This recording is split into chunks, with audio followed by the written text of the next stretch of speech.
Krishnaya Krishna Bhaktaya Tad Bhaktaya Namo Namaha. Om Gyanatimirandhasya Gana Gana Shalakaya Chakshur Militam Yena Tasmai Shri Gurave Namaha.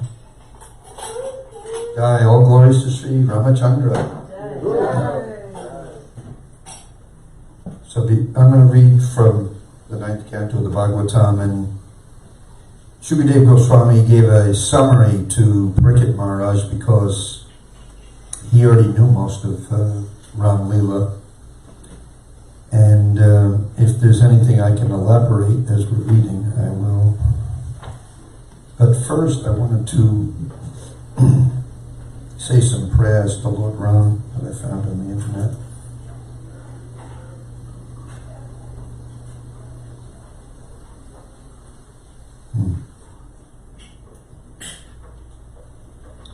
I salute that Ram who is auspicious, benevolent, and cool as the moon.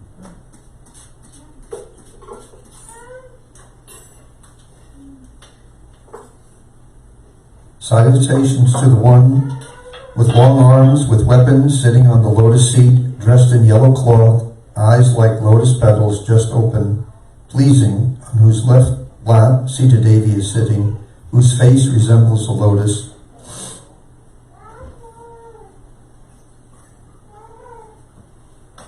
I salute that Ram who is handsome, the elder brother of Lakshman, the husband of Sita, and the best of the scions of the Raghu race. Him who is the ocean of compassion, the stockpile of virtues, the beloved of the Brahmanas, and the protector of Dharma. Him who is the practicer of the truth, the Lord, Emperor of kings, the son of Dasarath, dark-complexioned, and the personification of peace and tranquility. Him who is the enemy of Radham, the crown jewel of the Raghu dynasty, and the Shinashur of all eyes.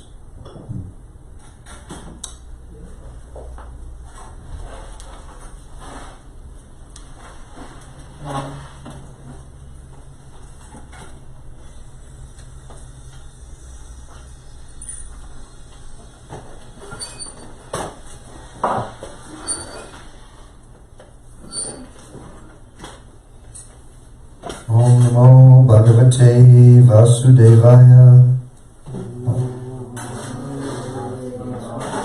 Om Namo Bhagavate Vasudevaya. Om Namo Bhagavate Vasudevaya. Narayanam Namaskritya Naram Chaiva Narottamam Devam Saraswatam Vyasam Tato Jayam Dhiraya. Before reciting the Srimad Bhagavatam, which is our very means of conquest, one should first of all offer respectful obeisances unto the personality of Godhead Narayan, unto Nara Narayan Rishi, the supermost human being, and unto Srila Vyasadeva, the author. So I'm not going to read the Sanskrit. We don't have much time, and so I'll just read the English text. Shukadeva Goswami said, this is Canto 9, Chapter 10, the pastimes of Lord Ramachandra. Shukadeva Goswami said, the son of Maharaj Katvanga was Dighar Bahu, and his son was the celebrated Maharaj Raghu. From Maharaj Raghu came Aja, and from Aja was born the great personality Maharaj Dasarath. He got the name Dasarath because he conquered all the 10 directions. He was a great warrior, and because he conquered all the kings in every direction, he got the name Dasarath. Being prayed for by the demigods, the Supreme Personality of Godhead, the Absolute Truth Himself, directly appeared with His expansion and expansion of the expansion. Their holy names were Ram, Lakshman, Bharat, and Shatrughna. These celebrated incarnations thus appeared in 4 forms as the sons of Maharaj Dasarath. Purport by Srila Prabhupada. Lord Ramachandra and his brothers Lakshman, Bharat, Shatrughna are all Vishnu Tattva, not Jiva Tattva. The Supreme Personality of Godhead expands into many, many forms. Advaitam, Achyutam, Anadim, Ananta Rupa. Although they are one and the same, Vishnu Tattva has many forms and incarnations. As confirmed in the Brahma Samhita, Ramadi Murteshu Kala Niyamena Tishna 539. The Lord is situated in many forms such as Ram, Lakshman, Bharat, and Shatrughna, and these forms may exist in any part of his creation. All these forms exist permanently, eternally, as individual personalities of Godhead, and they resemble many candles, all equally powerful. Lord Ramachandra, Lakshman, Bharat, and Shatrughna, who, being Vishnu Tattva, are all equally powerful, became the sons of Maharaj Dasarath in response to the prayers by the demigods. O King Parikshit, the transcendental activities of Lord Ramachandra have been described by great saintly persons who have seen the truth. Because you have heard again and again about Lord Ramachandra, the husband of Mother Sita, I shall describe these activities only in brief. Please listen. Purport. Modern Rakshasas, posing as educationally advanced merely because they have doctorates, have tried to prove that Lord Ramachandra is not the Supreme Personality of Godhead, but an ordinary person. But those who are learned and spiritually advanced will never accept such notions. They will accept the descriptions of Lord Ramachandra and his activities only as presented by Tattvadarshis, those who know the absolute truth. In Bhagavad Gita 4.34, the Supreme Personality of Godhead advises, Tad vidi patena pariprasnena sevaya upadekshapti te gyanam gyaninas tattvadarshina. Just try to learn the truth by approaching a spiritual master.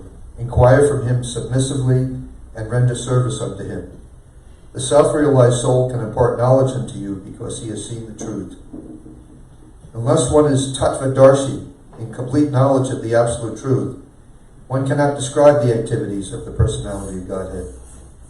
Therefore, although there are many so-called Ramayans, or histories of Lord Ramachandra's activities, some of them are not actually authoritative. Sometimes Lord Ramachandra's activities are described in terms of one's own imaginations, speculations, or material sentiments. But the characteristics of Lord Ramachandra should not be handled as something imaginary. While describing the history of Lord Ramachandra, Shukadeva Goswami told Maharaj Parikshit, "You have already heard about the activities of Lord Ramachandra. Apparently, therefore, 5,000 years ago, there were many Ramayans, or histories of Lord Ramachandra's activities, and there are still many. But we must select only those books written by Tattvadarshis, Gyaninas Tattvadarshina, not the books of so-called scholars who claim knowledge only on the basis of a doctorate. This is a warning by Shukadeva Goswami. Rishi B's Tattvadarshi B. Although the Ramayana composed by Valmiki is a huge literature, the same activities are summarized here by Shukadeva Goswami in a few verses. Actually, the Ramayana is longer than the Bhagavatam. It's 24,000 verses, whereas the Bhagavatam is 18, so it's quite extensive. To keep the promise of his father intact, Lord Ramachandra immediately gave up the position of king. So, Lord Ramachandra is known as Maryat Purushottam. He always did the right thing. He always followed etiquette. He appeared for several reasons. One was obviously to kill Ravan. These demons are always looking for a loophole, like Hiranyakashi. Was it Hiranyakashipu said he couldn't be killed this way and that way, or this way and that way. He listed so many conditions, and he thought he had it made, but he didn't. Same thing with Ravan. Ravan was very powerful, and he told Lord Brahma that he didn't want to be killed by all these different living entities, but he didn't mention human beings because he didn't think they were very important. Mm-hmm. That's why Lord Rama appeared as a human being.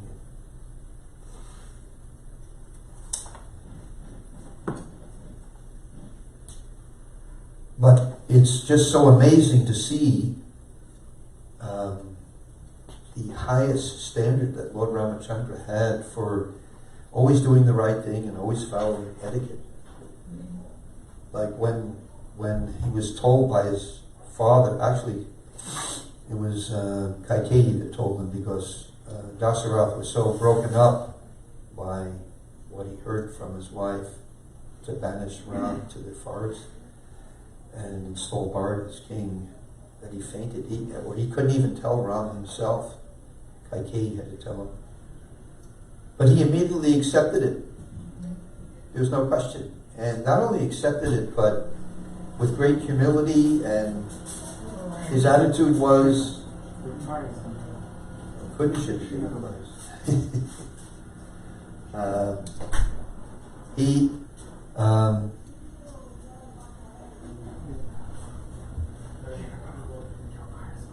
He thought it was a great idea that he was going to the forest for 14 years. He could get the advice of all the sages that are living in the forest, get their association. And he prayed for the blessings of all his mothers, including Queen Kaikeyi, wanted her blessings also. So such a high ideal is hard to imagine. But ideal husband, ideal king, ideal father, everything. Lord Ramachandra immediately gave up the position of king and, accompanied by his wife, Mother Sita, wandered from one forest to another on his lotus feet. Lakshman also. Actually, by Sita and Lakshman going to the forest with Ram, they were in effect acting as sannyasis. And they immediately wanted to go and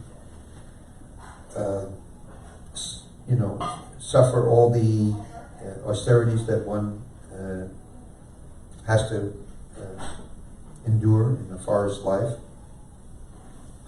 Wandered from one forest to another on his lotus feet, which were so delicate they were unable to bear even the touch of Sita's palms. The Lord was also accompanied by Hanuman, the king of the monkeys. Hanuman, king of the monkeys, must be referring to Sugriva, and by his own younger brother, Lord Lakshman, both of whom gave him relief from the fatigue of wandering in the forest. Having cut off the nose and ears of Surpanaka, thus disfiguring her, the Lord was separated from Mother Sita. He therefore became angry, moving his eyebrows and thus frightening the ocean, who then allowed the Lord to construct a bridge to cross the ocean. Subsequently, the Lord entered the kingdom of Ravan to kill him, like a fire devouring a forest. May that Supreme Lord, Ramachandra, give us all protection. In the arena of the sacrifice performed by Vishwamitra, Lord Ramachandra, the king of Ayodhya, killed many demons, rakshasas, and uncivilized men who wander at night in the mode of darkness. May Lord Ramachandra, who killed these demons in the presence of Lakshman, be kind enough to give us protection. O King, the pastimes of Lord Ramachandra were wonderful, like those of a baby elephant. In the assembly where Mother Sita was to choose her husband, in the midst of the heroes of this world, he broke the bow belonging to Lord Shiva. This bow was so heavy that it was carried by 300 men. So Srila Gurudev was saying on a tape that different demigods appeared to try to lift the bow. Ravan, who was very strong, couldn't lift the bow. So many powerful kings from all over, none could lift the bow. Only Lord Rama. But Lord Ramachandra bent and strung it and broke it in the middle, just as a baby elephant breaks a stick of sugarcane. Thus the Lord achieved the hand of Mother Sita. I believe there were only two people that could lift that bow. It was Lord Ram and Sita. Mm-hmm. Sita was cleaning one time. She just lifted the bow, continued cleaning, and put it back.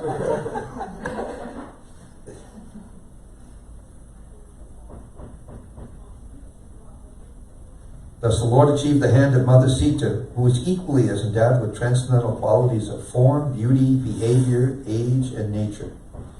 Indeed, she was the goddess of fortune, who constantly rests on the chest of the Lord.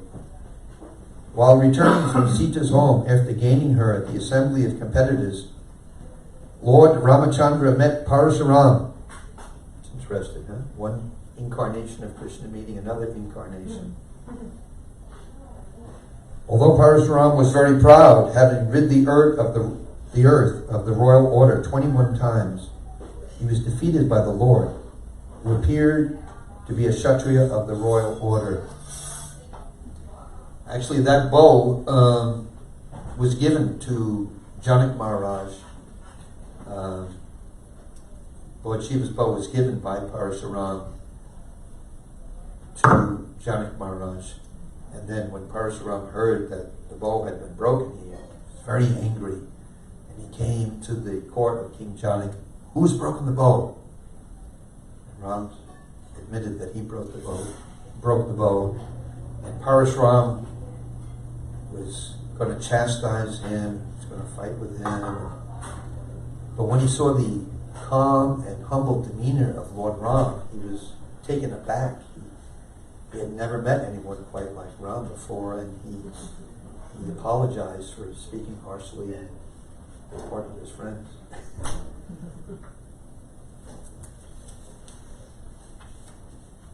Plus Lakshman, he got really upset. He gets upset a lot. But Ram always calms him down. That's the Leela. That's why in Krishna Leela, Lakshman didn't want to be the younger brother of Ram to be told what to do. He became the younger brother. Carrying out the order of his father, who was bound by a promise to his wife. So how this happened was Ravan was fighting with Dasarat, and he was more powerful. It looked like he was more powerful than Dasarat because he wounded him, and Kaikeyi, who came from a fierce Kshatriya lineage herself, saved him.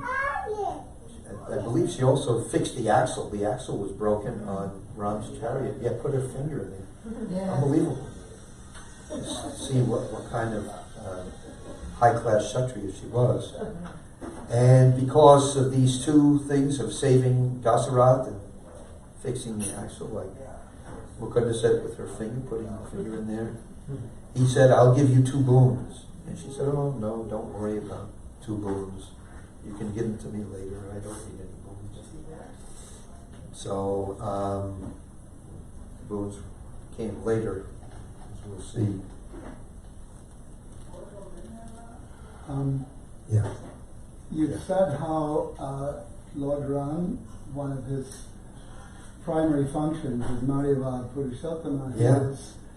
He is presenting the highest level of truthfulness. And so you'd mentioned that in relation I think Maryam means etiquette. But go ahead. And that's part of it. Yeah. So could you expand a little on why he was so determined to fulfill Kaikeyi and Dasarat's instruction to give up the throne? What was the preliminary reason in relation to Kaikeyi? I was listening to Gurudev, and Ramachandra didn't even want the throne. He didn't want the throne. Before Ram was even born. Long before he was even born. Before he was born. So there's the pastime that when Maharaj Dasarat was hunting, and he went a long way, and he came to a kingdom of a friend of his. And that Kaikeyi's father. Kaikeyi's father. So you want? Yes. Yeah. So Kaikeyi served. My father told her to serve Dasarat, and she served so wonderfully. Dasarat looked, and he went to her father and said, "I would like you to give me your daughter as my wife. Mm-hmm. And he said, you have 360 wives already. Why am I going to give you my daughter? Because my daughter, if she is to marry, then she should be the mother of the king. Right. So you can only marry her if. And Dasrat says, no problem, I haven't had any children. Right. If she has a son, I'll be delighted that he should be king. Right. So he made a promise Mm-hmm. to Kaikeyi's father that her son would be king. Right. And so that was the first vow that Ram was determined. He was determined his father should not break his word. And so it was his father's word that he was protecting Right. his Maria vow. Yeah, thanks for pointing that out. Yeah, we see how Srila Gurudev was saying that Lord Ram didn't even want the throne, and he didn't think it was fair that the eldest was automatically the next in line. So yeah, fulfilled the vow of his father. And how hard it must have been for him. He knew that by leaving that it would cause his father to die, because he knows everything. He's the Supreme Personality of Godhead. Yet he didn't hesitate to go to the forest and to kind of fulfill his mission. That was part of his mission, to go to the forest. So let's continue. Yeah.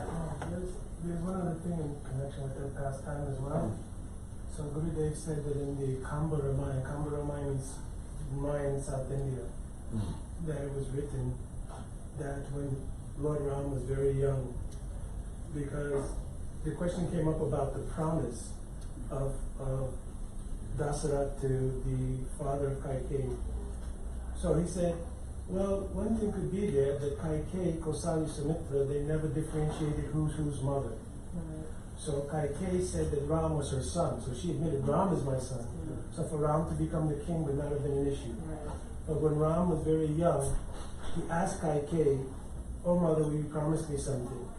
And so Kaikeyi told him, I would even give you the sun and the moon, which are impossible, but she's saying, what is impossible, I will grant to you. So then Ram says, when I become of age to become the Yuvaraj, that you will instead make Bharat the king and banish me to the forest. So Kaikeyi thought he's a very small boy, so he doesn't know what he's speaking about. So then he said, please, no, I insist. So long story short, then Kaikeyi agrees, but she's thinking because he's young, he doesn't know what he's speaking about, so this will not have to come to pass. So Gurudev said this was the genesis of why Ram would go to the forest. But then Gurudev said the reason is because even though there's only 2.5 rasa in Ram Leela, the seeds of all of the rasas are there, especially Madhurya rasa. And so he says in that way, he wanted to experience Vanvas, which means like in Krishna Leela, he'll go from one forest to another. So the seed of that Leela is now in Ram Leela, and he wanted that Kaikeyi would banish him so he could have enjoyment in the forest like he would in the future. And that also in that same forest, the mood of separation will become prominent because this is where Sita will be taken. So Gurudev said these are all the seeds of Rasa Samagri being built for Krishna Leela. Do we know who Kaikeyi is in Krishna Leela?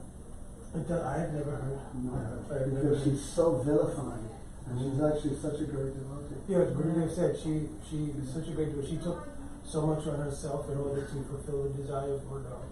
Everybody, even Bharat, is chastising, disowning her. Yeah. She's very remorseful though, almost right away, isn't she? Well, she Not doesn't right want away. to do it. So, no, after Bharat returns, when he comes back from the home of Kaikeyi, the king, and he tells, what have you done? Because she does immediately realize something happened. Because it happens under the influence of Mantara. Mantara raised her from like a little girl. So this is, you're giving a deeper meaning as to why this actually occurred. Why this occurred? Yeah, because do you know the story of like how she got the boon? Was that ever mentioned? He just gave us He just told that. Okay. Prabhu, you mentioned planting the seed. Also, I've heard, like Radha Krishna Prabhu was saying, one of the reasons Sri Ram preparing was to devour Ravana, but also in Lord Nrsimha pastime, when Prahlad, he saw, although he is Purnam, he is Atmaram, Atmakam, he wanted to taste that mode of being a child as well. So he appeared as Sri Ram. Is that correct as well? Yeah, first he appears as Vaminde, and this is the first time he has a mother and father. Every other time coming from a pillar or somebody's nose or and so as Vaminde he experiences that. So now Vatsalya Prem is fully expanded in this Lila because Kaikeyi, Kosai, Sumitra, all three are like mothers for the child. So he experiences Vatsalya Prem to a high degree. But then the seeds of Madhurya Rasa and especially Virohimu is planted in this Lila. And Valmiki, when he first begins to write, there's something called Ramayana Pravesh, it's the beginning of how Ramayana is going to happen. And so there, after Valmiki, because Ram and Valmiki are living at the same time, you know that? Yes. They're living at the same Valmiki's time. written it before it's even manifested. Before it's happening. Some things, because Ram was already older at some point, so he actually asked Nard, Muni, or he asked the Brahma, how will I write this when already so many things have already passed and I didn't witness that. So then he put one verse, Rahasya, what is it? Rahasya something, Tashyadi Prakashita. That all the things that have happened, whether they were hidden things or external things, they will all appear in your heart, and then if you look at your palm, you'll see it on your palm, and then you could write it. So Brahma gave Valmiki a boon that this would happen. Because they actually in Ramayana, it starts from really Uttarakhand. Balakhand is the first chapter, but the genesis of how everything starts is in Uttarakhand. And many Ramayans, they will not recite Uttarakhand because it's very painful. This is where Sita gets left at the ashram and all these things. But that's how it starts, because Sita's left at the ashram, and then Valmiki finds her and he takes her back, and then he's just wondering, well, what could have happened and so forth. So when Narada Muni appears, and he asks Narada, Kona Ashmin Pratamam Loke Braham, who is a person that has all of the qualities of perfection? And then he answers him and says that the person born in the dynasty of Ishraku, his name is Ramachandra. Doing his japa is the supreme thing. So then Valmiki says, the same one who just left his pregnant wife here? Yeah. You know, so he's trying to figure everything out and what have you. So then Narada Muni begins telling him about the qualities of Lord Ram. And then the whole pastime, he tells him a backstory about how actually when they were banished to the forest, that Sita herself, when she came to the ashram of Valmiki when they were banished, right, she said, this is the ideal place to raise children, not Ayodhya.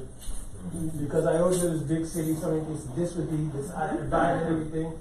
So once Vaishishta, they were in the palace, and Vaishishta Muni, he sent this artist to the palace. And he told the artist that the Ayodhya Vasis had never seen all of the pastimes of Lord Ram while he was in the forest, right? So I want you to do like a mural. A mural, is that what it's called? Mural.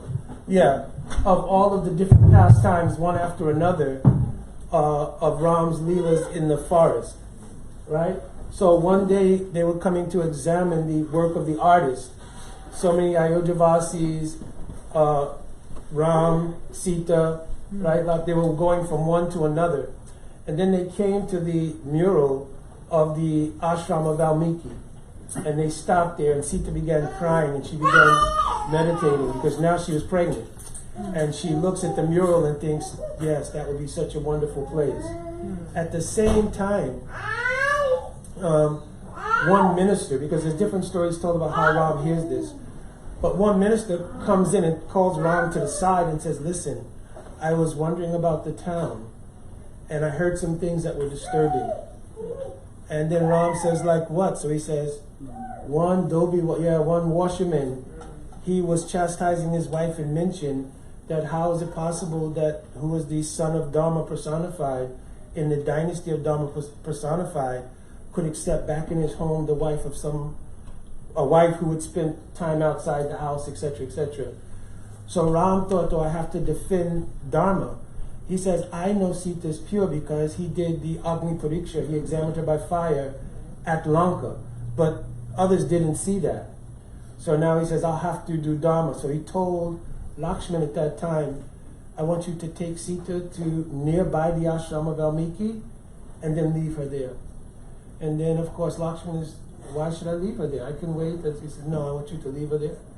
And then Lakshman does that service. This is when Lakshman determines he'll never be the younger brother again. Because this service was so heart-wrenching. He says, I could never become the younger brother again. Even Sita asked him, please look at me, right? I want you to give a message to your brother, and please look at me so you can hear the message. So prior to that, he says he never used to look above her ankles. So she said, you look up, not to my face if you don't want, but look at my belly, where the two sons of Rama are there, right? So I want you to look so you can get the impression in your heart to tell your brother what kind of dharma is this to leave a pregnant woman in the forest like this. So Lakshman is heartbroken. Everything, he goes back, and then Valmiki finds her, takes to the ashram, and this is the genesis of he's wondering, well, what's going on and everything. That's when Narada appears and tells him that Ram has all the qualities of perfected person. He says the same one who left his pregnant wife in the forest just now.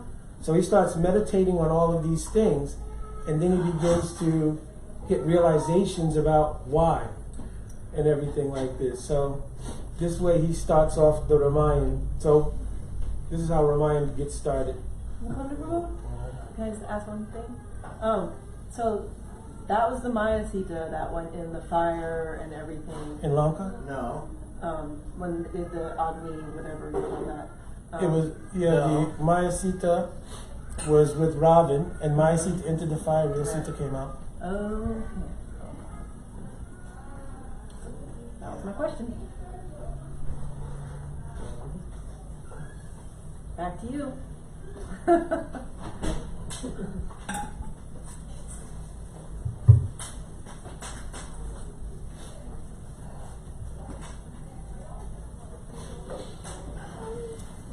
Carrying out the order of his father, who was bound by a promise to his wife, Lord Ramachandra left behind his kingdom, opulence, friends, well-wishers, residence, and everything else, just as a liberated soul gives up his life, and went to the forest with Sita.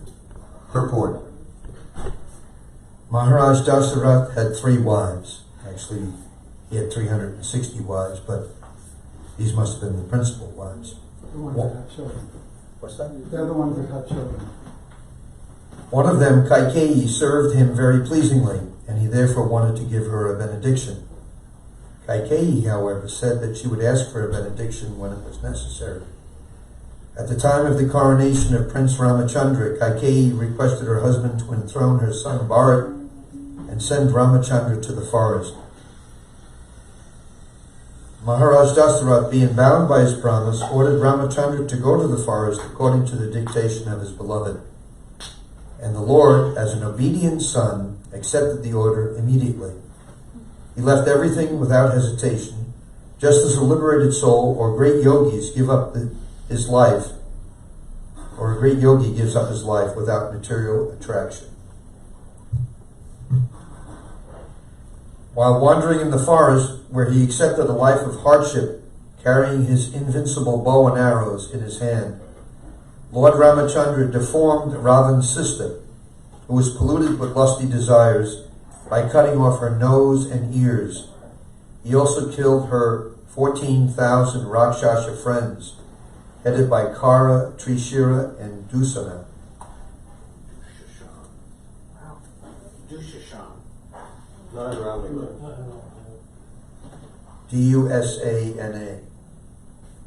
Dusana. just Gurudev had said something about this disfigurement of Supanika, because we generally hear it's like a terrible thing, but she's a Rakshasi and she wanted to eat Sita and all these things.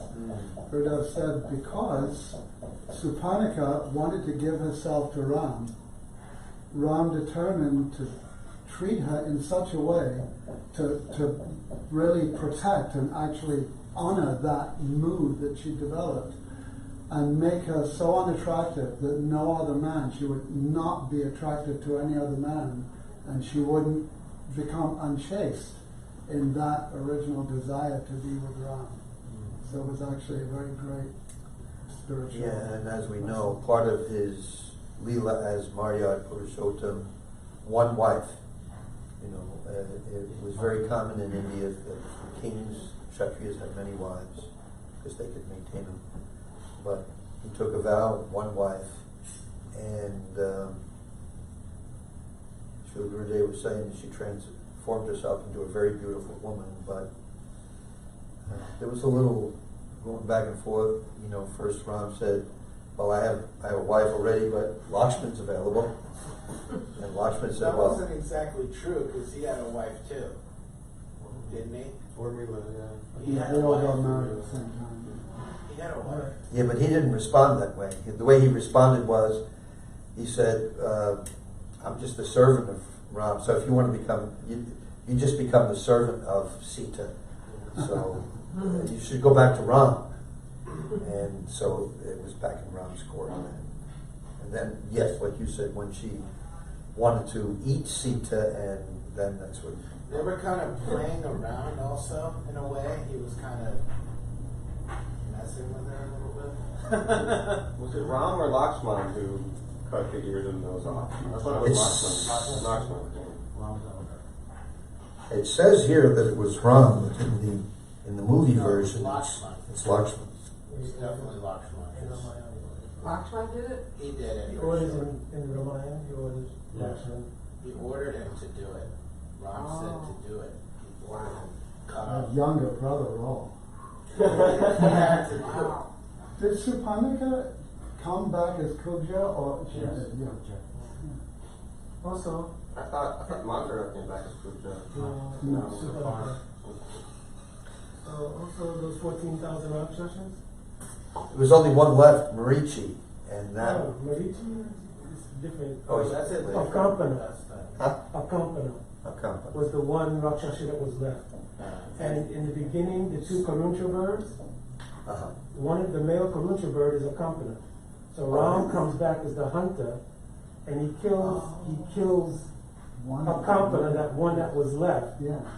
And of course, this is the genesis of the Anushtup meter, the meter for which Ramayana would be recited, came in the heart of Valmiki, because then he says, Mani Shada Pratishtam Tavagama Ashvadi, right? Yat Karuncha Maitunani Kam Shoka became Shloka. Yes.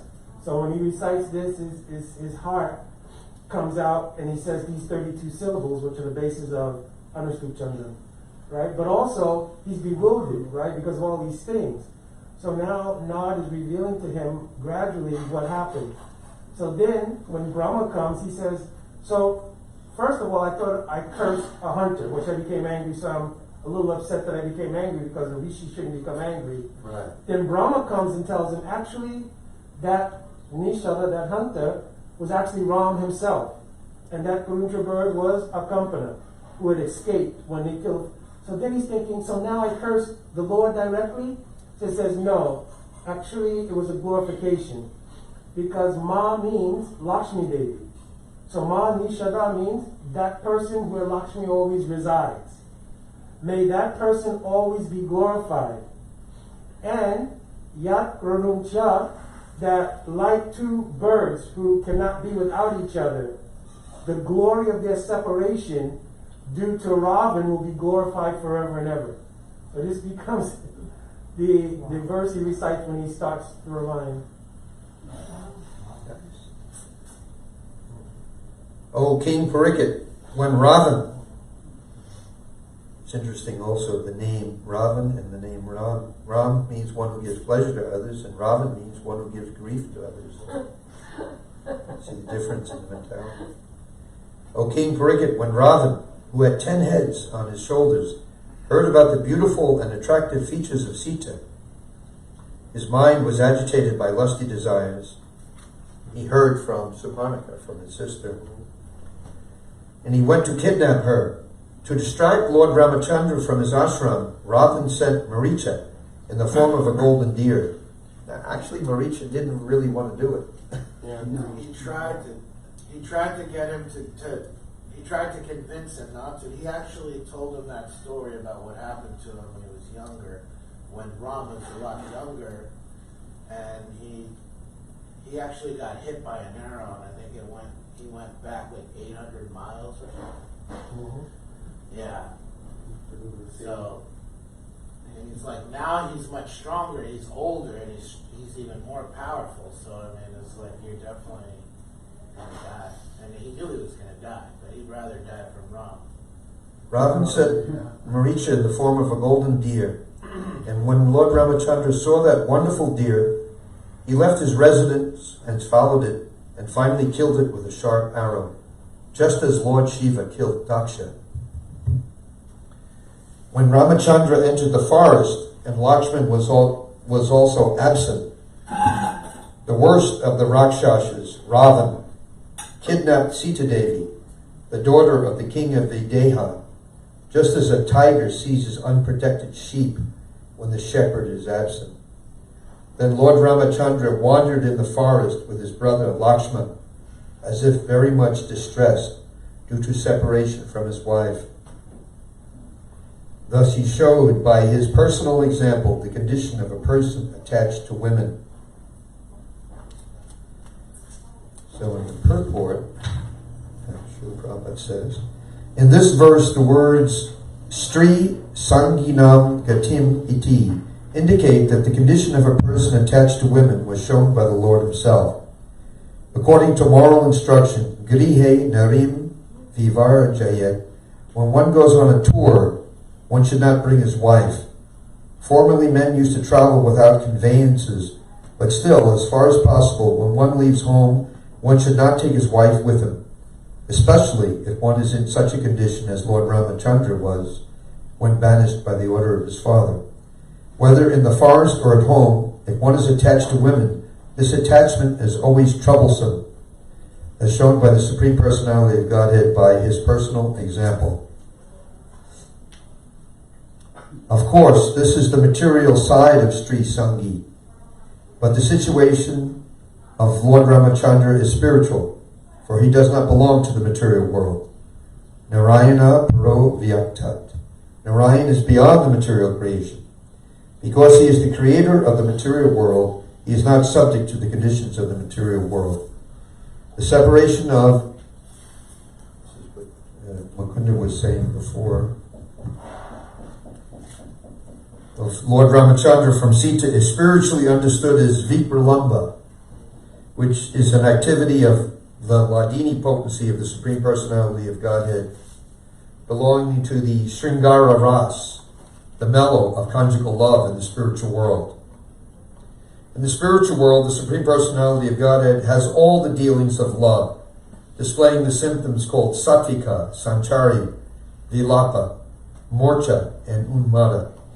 Thus, when Lord Ramachandra was separated from Sita, all these spiritual symptoms were manifested. The Lord is neither impersonal nor impotent. Rather, he is Satchidananda Vigraha, the eternal form of knowledge and bliss. Thus, he has all the symptoms of spiritual bliss. Feeling separation from one's beloved is also an item of spiritual bliss, as explained by Srila Swarup Damodar Goswami. Radha Krishna Pranaya Vitir Ladini Shakti. The dealings of love between Radha and Krishna are displayed as the pleasure potency of the Lord. The Lord is the original source of all pleasure, the reservoir of all pleasure. Lord Ramachandra therefore manifested the truth both spiritually and materially. Materially, those who are attached to women suffer. But spiritually, when there are feelings of separation between the Lord and his pleasure potency, the spiritual bliss of the Lord increases. This is further explained in Bhagavad Gita 9:11. Avajanani ma mudha manushanim tanum asritam param bhavam ajananto mama bhuta maheswaram. One who does not know the spiritual potency of the Supreme Personality of Godhead thinks of the Lord as an ordinary human being. But the Lord's mind, intelligence, and senses can never be affected by material conditions. This fact is further explained in the Skanda Purana, as quoted by Madhvacharya. It was actually impossible for Ravan to take away Sita. The form of Sita taken by Ravan was an illusory representation of Mother Sita, Maya Sita. When Sita was tested in the fire, this Maya Sita was burnt, and the real Sita came out of the fire. A further understanding to be derived from this example is that a woman, however powerful she may be in the material world, must be given protection. For as soon as she is unprotected, she will be exploited by Rakshasas like Ravan. Here the words Vaideha Raja Duhi Tari indicate that before Mother Sita was married to Lord Ramachandra, she was protected by her father Vaideha Raj, and when she was married, she was protected by her husband. Therefore, the conclusion is that a woman should always be protected. According to the Vedic rule, there is no scope for a woman's being independent, for a woman cannot protect herself independently. What are we reading from? It's called Srimad Bhagavatam, 9th Canto.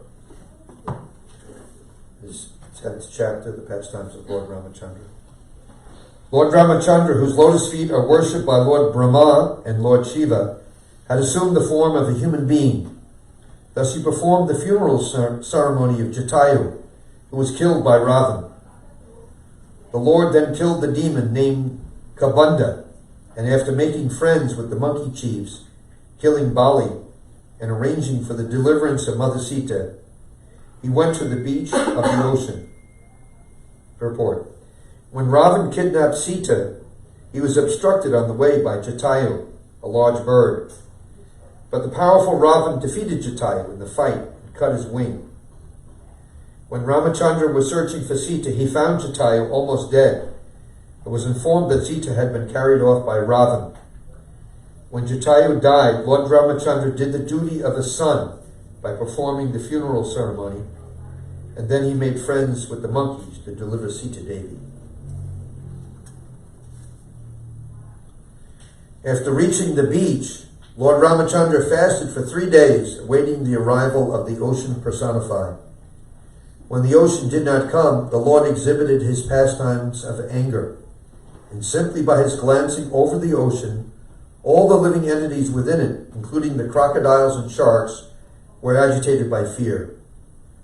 Then the personified ocean fearfully approached Lord Ramachandra, taking all paraphernalia to worship him.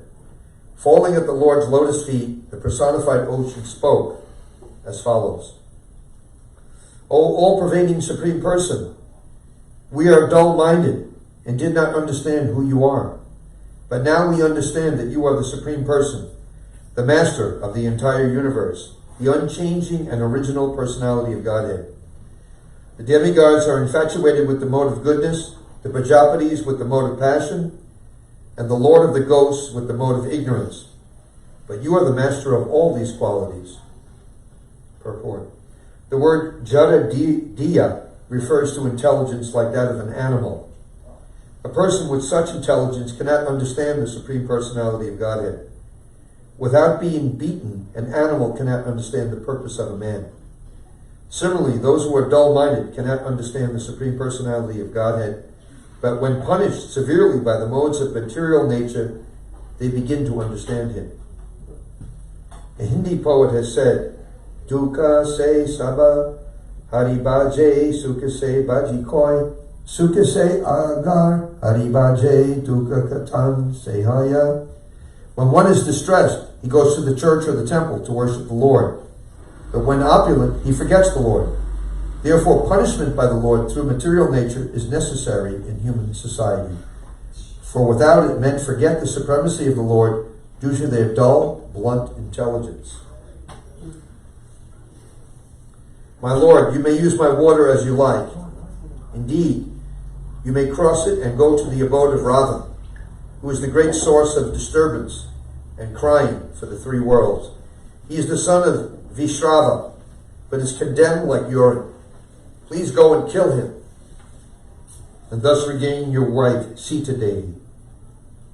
O great hero, although my water presents no impediment to your going to Lanka, please construct a bridge over it to spread your transcendental fame. Upon seeing this wonderfully uncommon deed of your lordship, all the great heroes and kings in the future will glorify you. Purport. It is said that a son and urine emanate from the same source, the genitals. When a son is a devotee or a great learned person, the seminal discharge for begetting a son is successful. But if the son is unqualified and brings no glory to his family, he is no better than urine. Here Ravan is compared to urine, because he was a cause of disturbances to the three worlds. Thus the ocean personified wanted him killed by Lord Ramachandra. One feature of the Supreme Personality of Godhead, Lord Ramachandra, one feature of his is omnipotence. The Lord can act without regard to material impediments or inconveniences, but to prove that he is the Supreme Personality of Godhead and was not merely advertised as Godhead or elected by popular vote, he constructed a wonderful bridge over the ocean. Nowadays it has become fashionable to create some artificial God who performs no uncommon activities.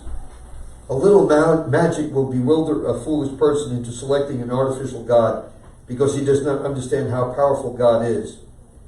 Lord Ramachandra, however, constructed a bridge over the water with stone by making the stone float. I heard that there's a stone there that's floating to this day. There's an entire bridge from India to Sri Lanka still.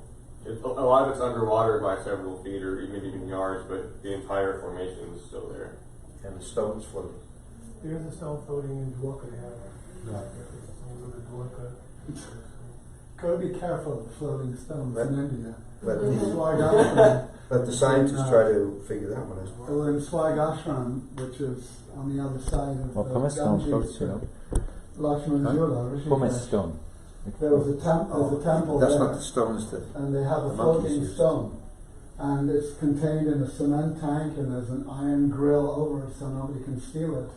Of course, every day so many simple Indian farmers and pilgrims are coming and they're throwing money, which is the point of deity worship in modern India. So people throw money. And I went and I looked at this stone, and it's a pumice stone. It's just volcanic rock. So of course it floats. And they've made a fortune off this thing. So you've got to watch out in India. Little tricky things going on. This is proof of God's uncommonly wonderful power. Why should someone be accepted as God without displaying extraordinary potency by doing something never to be done by any common man? We accept Lord Ramachandra as the Supreme Personality of Godhead because he constructed this bridge. And we accept Lord Krishna as the Supreme Personality of Godhead because he lifted the Govardhan Hill when he was only 7 years old. We should not accept any rascal or God as an incarnation of God, for God displays special features in his various activities. Therefore the Lord himself says in Bhagavad Gita, Janma karma cha me divyam evam yodati tattva tattva deham punar janma naitima matisorjuna. One who knows the transcendental nature, Jai Sri Sri Radha Govinda. One who knows the transcendental nature of my appearance and activities does not, upon leaving the body, take his birth again in this material world, but attains my eternal abode, O Arjuna. The activities of the Lord are not common. They are transcendentally wonderful and not able to be performed by any other living being. The symptoms of the Lord's activities are all mentioned in the Shastras, and after one understands them, one can accept the Lord as he is. Sukadeva Goswami said, after constructing a bridge over the ocean by throwing into the water the peaks of mountains whose trees and other vegetation had been shaken by the hands of great monkeys, Lord Ramachandra went to Lanka to release Sita Devi from the clutches of Ravan.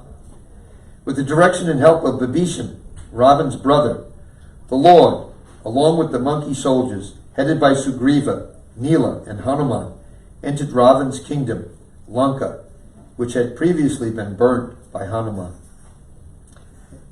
Srila Prabhupada said on a tape that one of Ravan's brothers lived in Brazil, and there was a lot of gold there, and Ravan made a tunnel from Lanka to Brazil and got the gold, and that's how he made Lanka a city of gold, the gold from Brazil.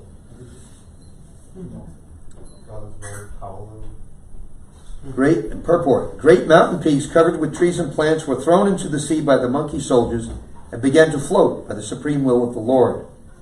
By the supreme will of the Lord, many great planets float weightlessly in space like swabs of cotton. If this is possible, why should great mountain peaks not be able to float on water? This is the omnipotence of the Supreme Personality of Godhead. He can do anything and everything he likes, because he is not under the control of the material nature. Indeed, material nature is controlled by him. Mayad yakshena prakriti suyate chara charam. Only under his direction does prakriti or material nature work. Similar information is given in the Brahma Samhita. Yasyanjana brahmati sambrita kala chakro govindamari purusham tamaham vajani. Describing how material nature works, the Brahma Samhita says that the sun moves as desired by the Supreme Personality of Godhead. Consequently, for Lord Ramachandra to construct a bridge over the Indian Ocean with the help of monkey soldiers who threw great mountain peaks into the water is not at all wonderful. It is wonderful only in the sense that it has kept the name and fame of Lord Ramachandra eternally celebrated. After entering Lanka, the monkey soldiers, led by chiefs like Sugriva, Nila, and Hanuman, actually it was the ocean personified who advised Ramachandra. Nila and Nala were sons of Vishwakarma, the monkey soldiers, so they knew the art of architecture, and they're the ones that actually were in charge of constructing the bridge. Led by chiefs like Sugriva, Nila, and Hanuman, occupied all the sporting houses, granaries, treasuries, palace doorways, city gates, assembly houses, palace frontages, and even the resting houses of the pigeons. When the city's crosswords, platforms, flags, and golden water pots on its domes were all destroyed, the entire city of Lanka appeared like a river, disturbed by a herd of elephants. There's a scene in the Ramayana where Rama is fighting with Ravan, and he knocks his bow out of his hand, knocks his crown off his head, kills the charioteer. He's off his chariot. He has nothing. He's standing there with no weapons. And Lakshman says to Ram, kill him now. Get rid of him now. And Ram said, no, it's not the proper thing to do. He doesn't have any weapons. Even though Ravan would have done it to Ram always acted. But he had a deeper meaning too. Because he told Lakshman, if I kill Ravan now, I'll get rid of that demon. I want to destroy all the demons. So what happened, when Ravan went back after he was defeated by Ram, it was the first time he was ever defeated. When he went back to Lanka, he started making alliances with other demons to help him fight against Ram. So Ram knew that this was going to happen, so he wanted to destroy all the demons in one swoop, not just one demon. Of course, by that time, he had already killed all of Ravan's sons, I think except Indrajit, who he killed later. Interestingly enough, Indrajit, up until the point where he tried to kill Lakshman. He was confident that he could defeat, he told his father, no problem, don't worry about Ram and Lakshman, I'll take care of them. When he shot an arrow at Lakshman, the arrow went around Lakshman and back into Indrajit's quiver. Then he realized that these are not ordinary living entities, Lakshman and Ram. He went back to his father and he told Ravan the same thing that Kumbhakarna told him. Kumbhakarna reminded, before he died, he reminded Ravan, he said, Narada told you that Vishnu has incarnated as Ram. This is Vishnu.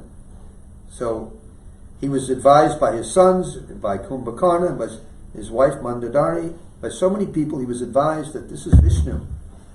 Return Sita and have nothing to do with Ram. But he didn't listen to anybody.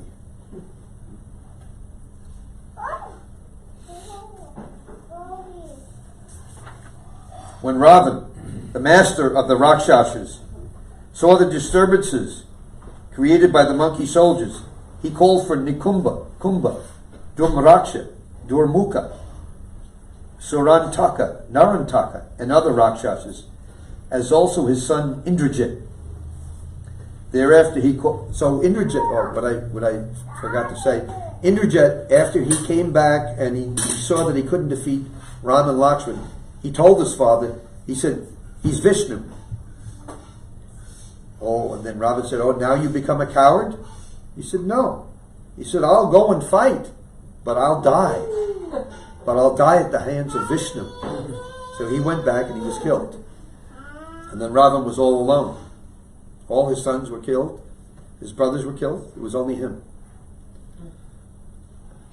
He always used underhand means. For instance, the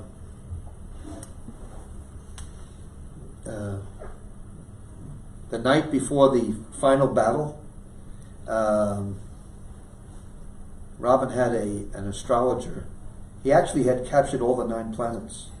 Ravan had gone to battle with all the 9 planets, defeated them, captured them, and put them in his palace. He had even Shani, even Saturn. He had Saturn with his back to everyone because Shani's look is destructive. Can't look at him. So he asked his astrologer, so who's going to win the battle tomorrow? Because either Sita or Mandodari will be a widow. One will die tomorrow. Either Ravan will die or Ram will die tomorrow. So he asked his astrologer, who's going to be victorious? And the astrologer said, actually, you're an astrologer yourself. You could figure it out yourself. But the planets were inauspicious. It was Ravan's death was foretold by. So what did he do? He thought, this is how the demons all think. They think that they, by some maneuvering, that they can adjust things, right? So how is he going to adjust things? He told the astrologer, you adjust the planets, so instead of me dying tomorrow, Ram dies. And the astrologer said, I can't do that. Then Ravan said, if you don't do it, you'll die. So do you want Ram to die or do you want to die? Then he said, okay, I'll do it. So he adjusted the planets so that Ram would die. And then what happened is the next day, Ram was feeling really weak. There was like black clouds in the sky, and he felt that his strength was being drained out of him. And he couldn't understand what was going on. And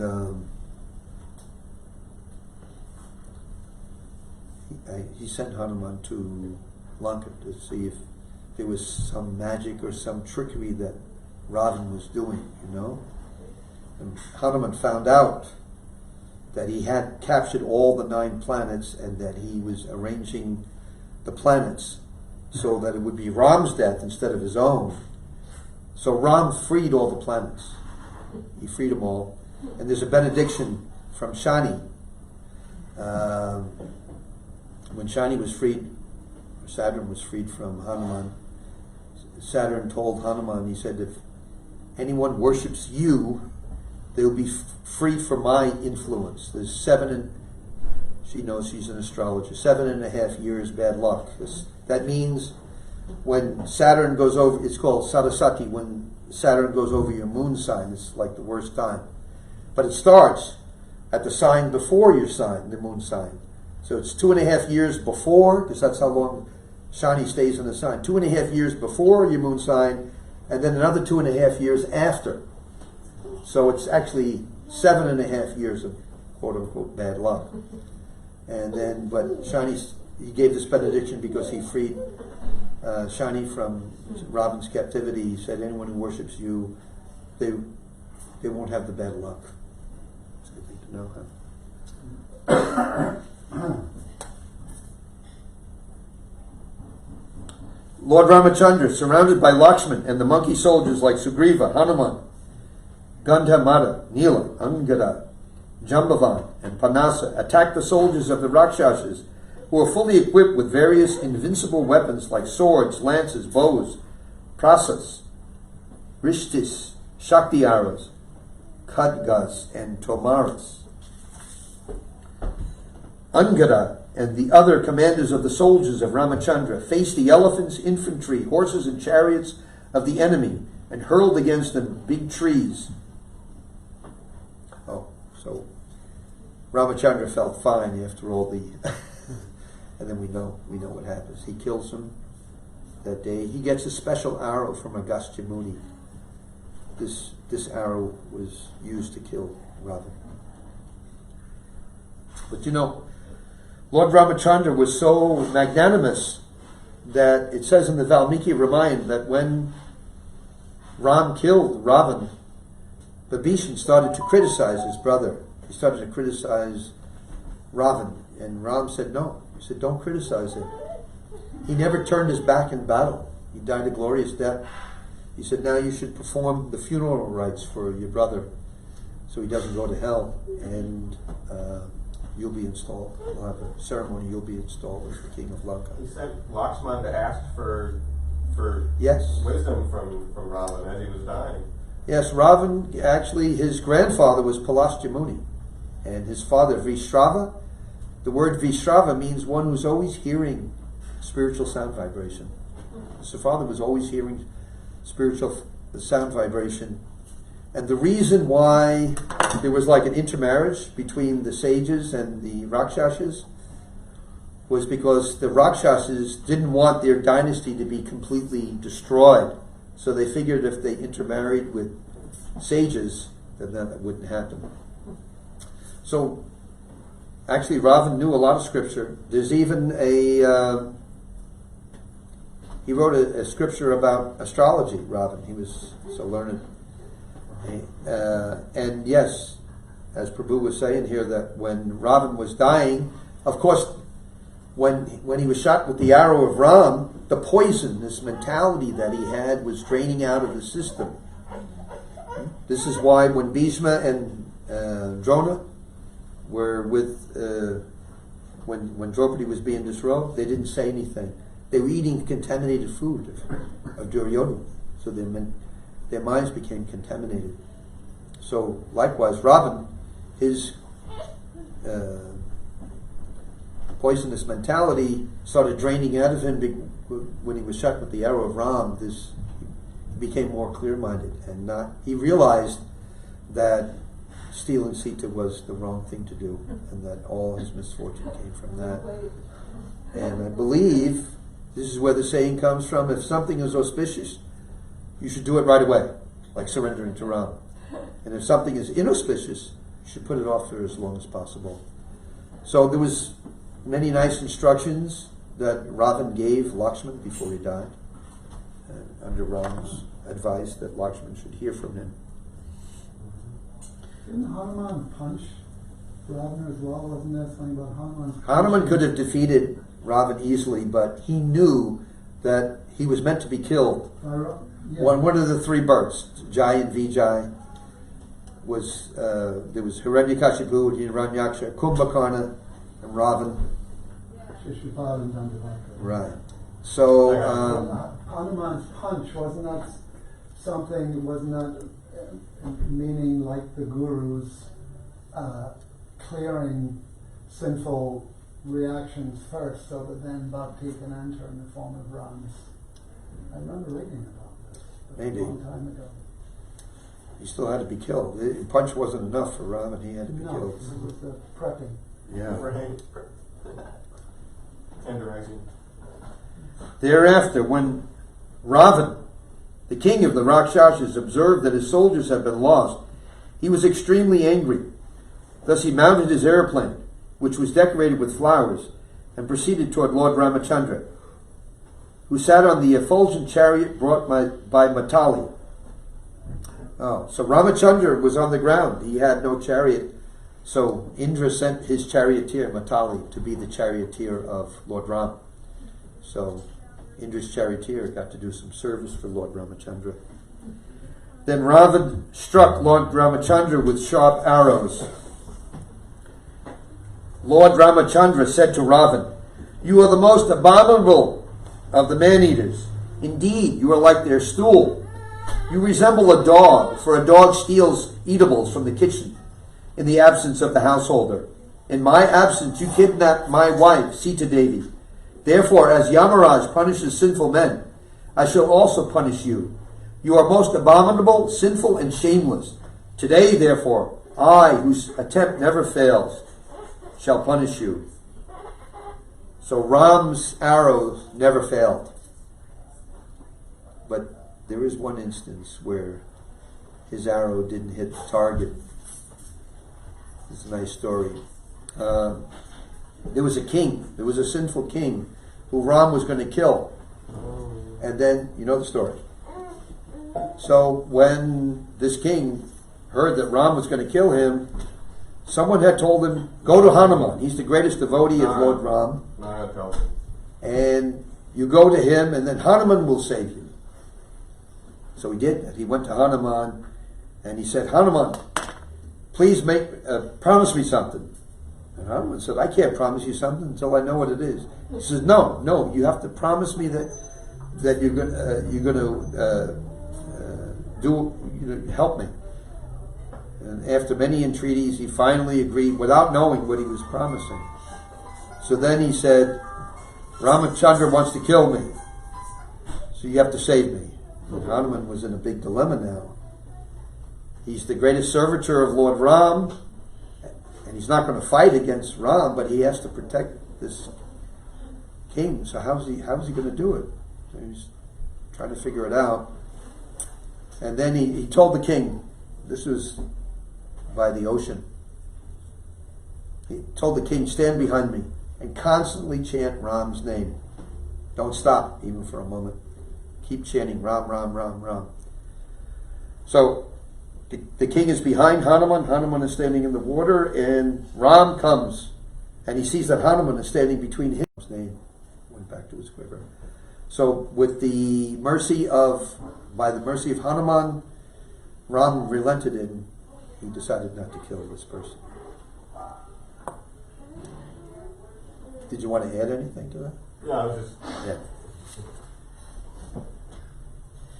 After thus rebuking Ravan, Lord Ramachandra fixed an arrow to his bow, aimed at Ravan, and released the arrow, which pierced Ravan's heart like a thunderbolt. Upon seeing this, Ravan's followers raised a tumultuous sound. "Alas, alas, what has happened? What has happened?" As Ravan, vomiting blood from his 10 mouths, fell from his airplane, just as a pious man falls to the earth from the heavenly planets when the results of his pious activities are exhausted. Thereafter, all the women whose husbands had fallen in the battle, headed by Mandodari, the wife of Ravan, came out of Lanka. She was very pious. She also told Ravan that you should give back Sita, but he never listened to her. Continuously crying, they approached the dead bodies of Ravan and the other Rakshasas, striking their breasts in affliction because their husbands had been killed by the arrows of Lakshman. The women embraced their respective husbands and cried piteously in voices appealing to everyone. "Oh, my Lord, you epitomize trouble for others, and therefore you were called Ravan. But now that you have been defeated, we are also defeated. For without you, the state of Lanka has been conquered by the enemy. To whom will it go for shelter?" Purport. Ravan's wife, Mandodari, and the other wives knew very well how cruel a person Ravan was. The very word Ravan means one who causes crying for others. Ravan continuously caused trouble for others, but when his sinful activities culminated in giving trouble to Sita Devi, he was killed by Lord Ramachandra. "O greatly fortunate one, you came under the influence of lusty desires, and therefore you could not understand the influence of Mother Sita. Now, because of her curse," so actually Ravan had many curses on him. He had defeated an ancestor of Dasarath. His name was Aranya, I believe. He was killed by Ravan. Ravan, of course, was gloating and very proud of his prowess and laughing when he killed him. But as he was dying, he said, you are causing humiliation to the Ikshvaku dynasty. There will be a descendant of mine who will kill you. And he didn't think that much of it. But then when he fought against Dasarath, Kaikeyi also cursed him before she drove away the chariot with her husband on the chariot. She cursed Ravan that you will die by the son of Dasarath. That was Ram. He had other curses on him, but there were a couple of the prominent ones there.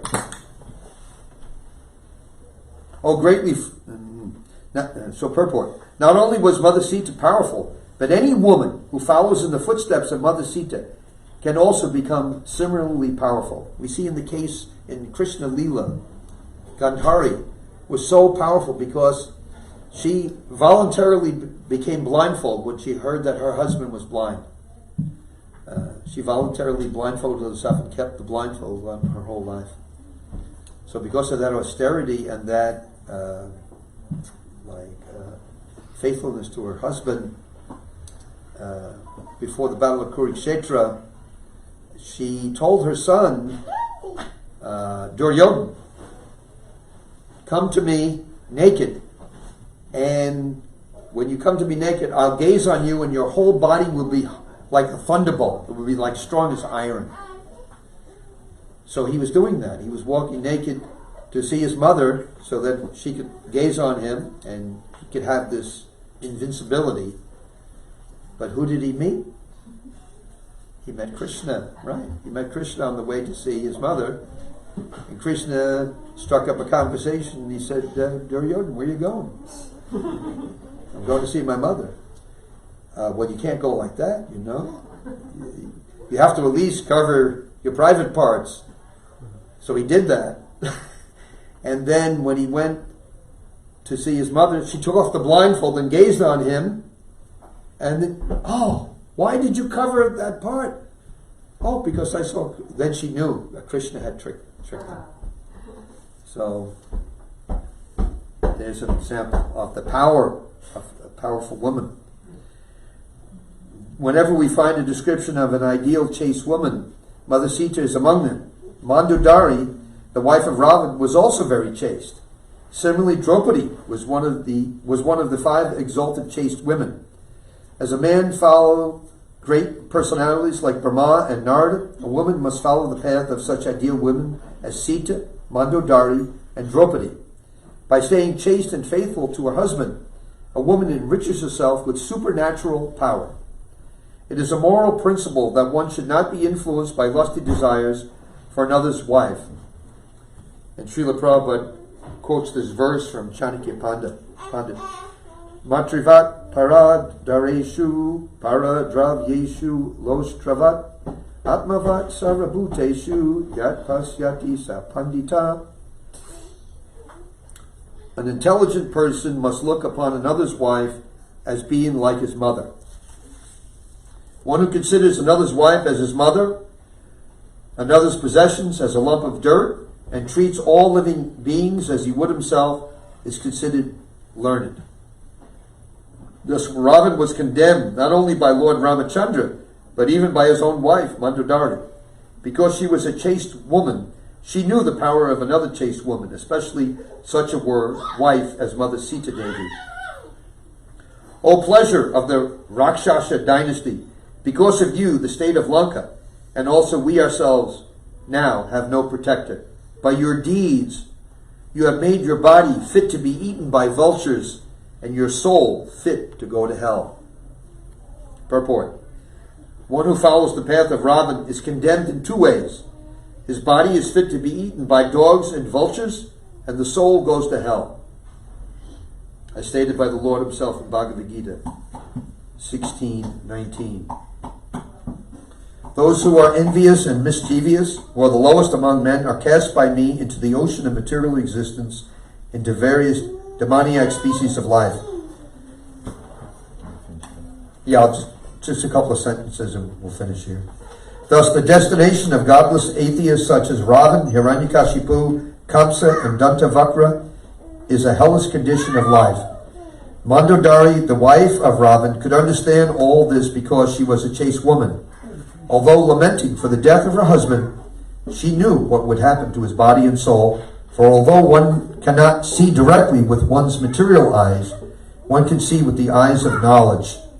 In Vedic history, there are many instances of how one becomes godless and is condemned by the laws of nature. Shri Ramachandra ki jai. So I think we're going to have Abhishek and Arti now.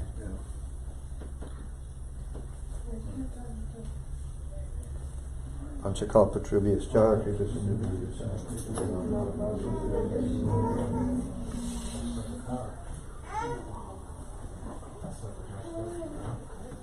Oh yeah.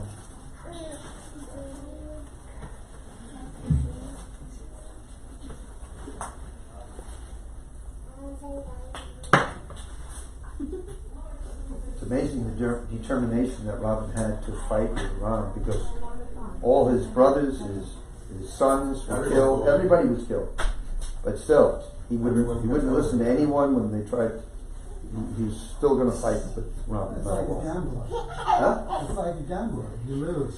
No. That's not exactly the same analogy, because he was a Kshatriya. And for a Kshatriya to never turn his back in battle, to face the enemy and die, that's glorious. Yeah. And Ram praised him when Vibhishan started to criticize his brother. Ram corrected Vibhishan, said, no, you shouldn't criticize him. He died a hero's death. It says in the 6th canto at the end of the chapter where Sukadeva Goswami is relating the story of that huge Rakshasa that was actually a devotee. He was the demon. Vitrasura. At the end of one of the chapters there, it says that there are only two ways to leave this world. The yogi giving up his body in meditation, or to die on the battlefield. Never turning back.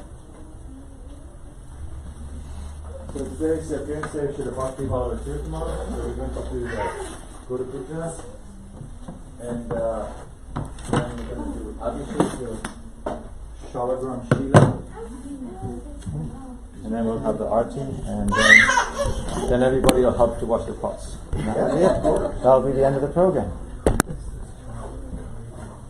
And there'll be class tonight too. Yeah, so this evening, Abhimanyu Prabhu, who's a disciple of Srila Bhakti Bhavacharya Maharaj, will come and give some Hari Katha after Arti this evening. Please come for that program also.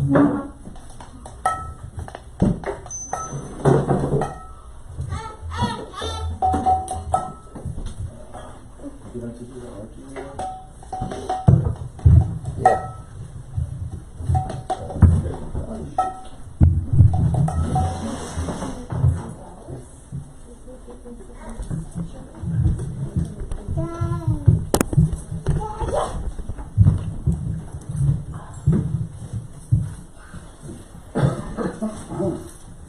You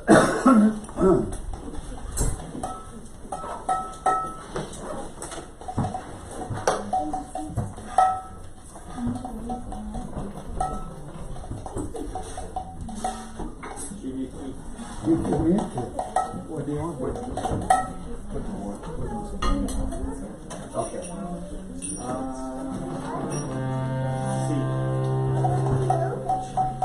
Oh, wait, pretty.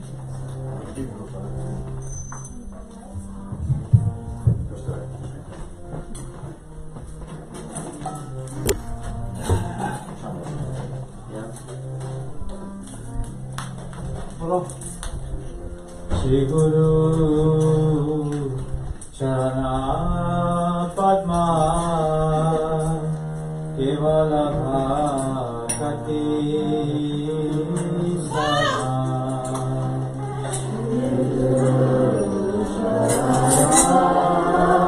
Padma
Hey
Everyone please offer flowers. Hare Krishna, Krishna Krishna, Hare Hare.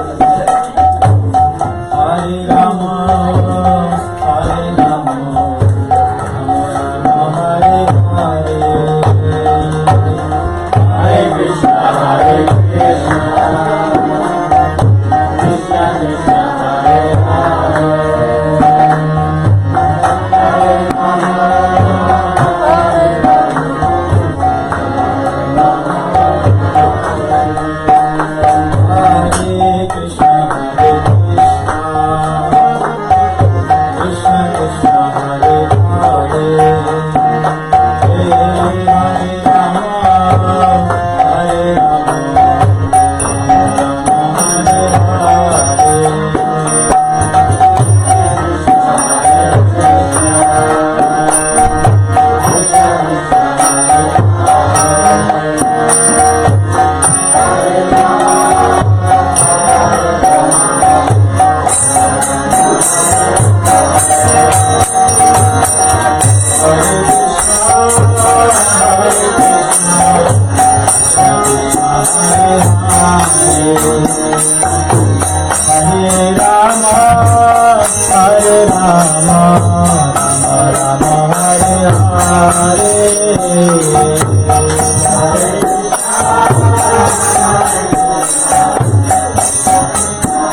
Krishna Krishna, Hare Hare, Hare Rama, Hare Rama, Hare Hare.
Probably going to need a songbook for this.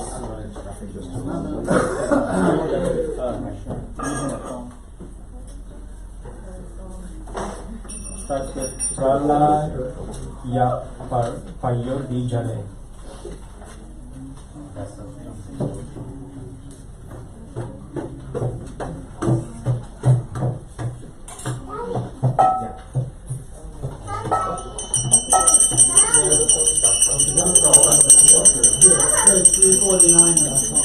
349 on the small yellow songbook.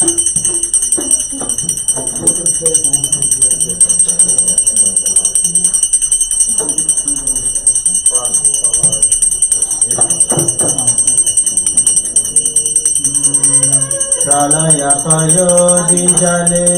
We're going to sing all together, okay? Pralaya prayodijale kavanasi veda vihita vadita chaitamate Eshavadita mina sharira jayadhisha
Saraya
Yashomatinandana Rajavaro Nagara Yashomatinandana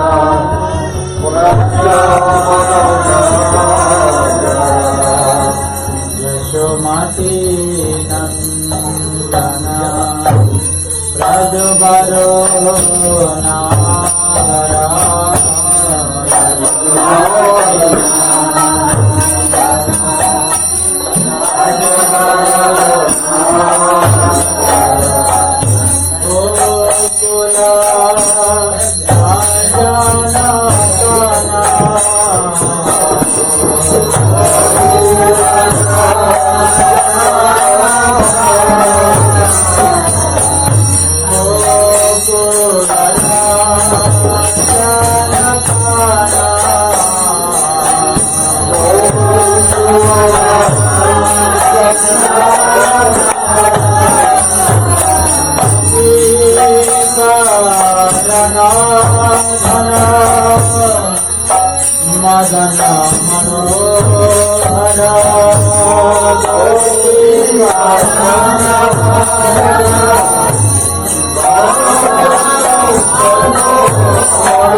Hara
Rama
Hare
Hare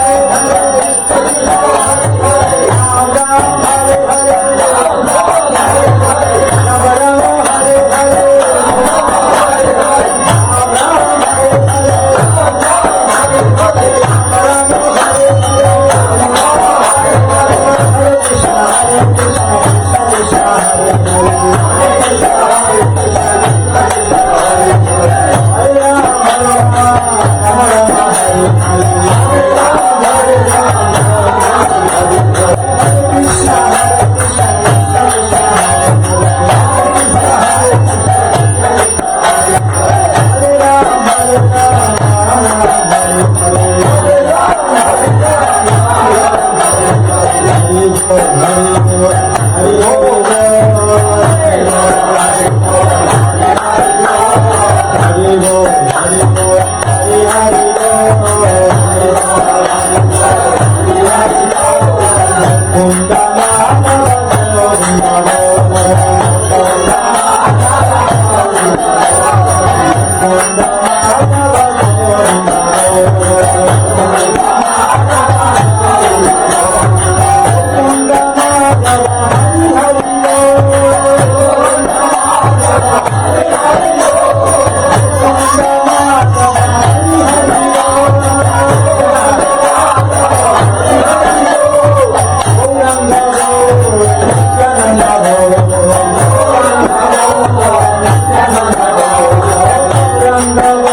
Jai Shri Sita Rama Lakshman Hanuman Ki Jai Nectar Vishnu Vishnu Pad Paramhamsa Parivadi Jai Asata Sata Shri Mad Bhaktivedanta Narayan Goswami Maharaj Jai Nectar Vishnu Vishnu Pad Paramhamsa Parivadi Jai Asata Sata Shri Mad Bhaktivedanta Swami Prabhupada Ki Jai Jai Nectar Vishnu Vishnu Pad Asata Sata Shri Mad Bhakti Pragyan Keshu Goswami Maharaj Ki Jai Shri Nectar Vishnu Pad Paramhamsa Parivadi Jai Asata Sata Shri Mad Bhakti Siddhanta Saraswati Thakur Prabhupada Ki Jai Shri Mahabhagavad Shri Vargeshwar Das Babaji Maharaj Ki Jai Shri Satchidanand Shri Bhattangar Kaur Ki Jai Shri Vaishnava Sarvabhauma Shri Jagannath Das Babaji Maharaj Ki Jai Shri Lagoy Vedantacharya Shri Baladev Vichibhusam Prabhu Ki Jai Shri Vishwanath Chakravarti Thakur Ki Jai Shri Narottam Srinivas Shamanan Prabhu Choi Ki Jai Shri Rup Sanatan Bhatta Raghunath Shri Gopala Bhatta Dasa Raghunath Sadhu Swami Prabhu Ki Jai Kamsako Shri Krishna Chaitanya Prabhu Nityananda Shri Advaita Gadadhar Shri Vasati Gaura Bhakti Vrinda Ki Jai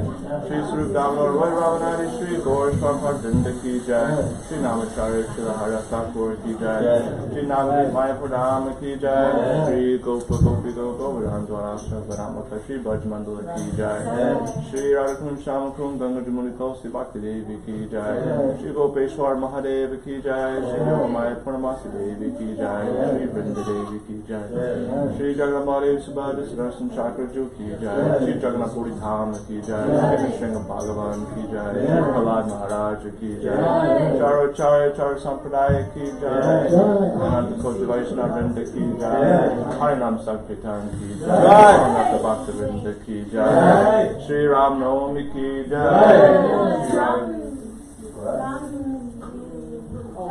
Okay, Shri Shri Govinda Mandir Ki Jai. Anything else happening today? Shri Bhakti Vallabha Kirtan Maharaj Swami Abhirbhav Bhotsuba Ki Jai.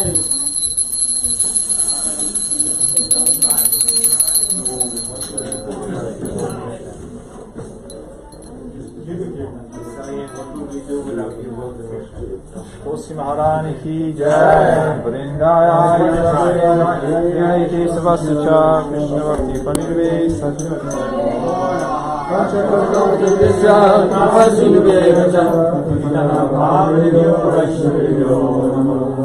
Namo Namaha.